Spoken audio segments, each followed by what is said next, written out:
দেখুন শক্তিপুর এলাকায় পুরো ভোটটা পোলারাইজ হয়ে গেছে। কারণ হিন্দু কমিউনিটিতে বিলং করে যারা, তারা সব বিজেপির হয়ে ভোট করছে। তারা এতদিন অধীর চৌধুরীর শেল্টারে ছিল, অধীর চৌধুরীর সঙ্গে সব ফ্যাসিলিটি নিত, অধীর চৌধুরীকে কিছু কিছু মানুষ ভোট দিত এমপি ভোট আসলে, আর বাকি অন্য টাইমে তারা বিজেপি করত, কেউ সিপিএম করত, যারা হিন্দু কমিউনিটির লোক। আবার টিএমসিও কিছু করতো, সেটা খুব কম পার্সেন্ট। কিন্তু এবারের ভোটে ওই 17ই এপ্রিল যেটা রামনবমীর নামে যেখানে সশস্ত্র মিছিল বের করে তারাই মুসলিম গ্রামগুলো অ্যাটাক করলো, তারাই মুসলিমদের পতাকা ছিঁড়ল, তারাই মুসলিমদের মসজিদকে আক্রান্ত করলো, তারপরে তাদের উত্তরপ্রদেশের মুখ্যমন্ত্রীকে এনে তারা এখানে আবার মুসলিমদের শায়েস্তা করব বলল। তার পাল্টা বলা হয়েছে, তার জন্য তাদের চরম গোসা হয়েছে।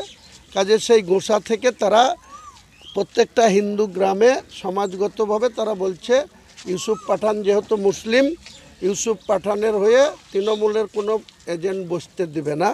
কিন্তু ইউসুফ পাঠানের নেত্রী যে হিন্দু মমতা ব্যানার্জি, তার নেতা যে অভিষেক ব্যানার্জি, সেটা তারা ভুলেই গিয়েছে, সেটা তারা চেপে রাখতে চাইছে।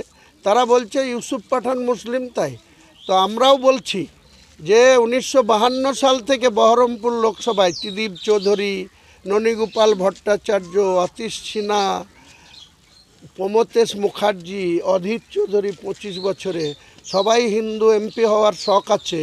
আর 63% মুসলিম ভোটার নিয়ে মুসলিমদের কেউ এমপি হতে পারবে না। এটা ভারতবর্ষের কোন সংবিধানে আমরা বসবাস করছি? কাজেই হিন্দু বুথগুলা তারা ইউসুফ পাঠান মুসলিম হওয়ার জন্য তারা বলছে বসতে দেবে না। না দেখ, আমাদের যথেষ্টই স্ট্রেংথ আছে, ভোট আছে, পার্সেন্টেজের দিক থেকে অনেক এগিয়ে আছি।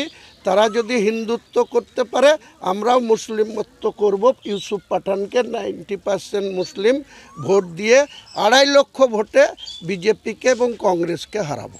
অভিযোগটা কে করবে? সেই বুথ থেকে তো করতে হবে। তাদেরকে থ্রেট করছে যে তোমরা কেউ অধীরের বিরুদ্ধে কথা বললে বা নির্মল শাহর বিরুদ্ধে কথা বললে তোমাদেরকে গ্রাম থেকে তাড়িয়ে দেওয়া হবে। তাদের কত রিক্সে যাওয়ার কী দরকার? তাদেরকে বলেছি ওরা যা করছে করতে দাও, আমাদের কাজ আমরা করি।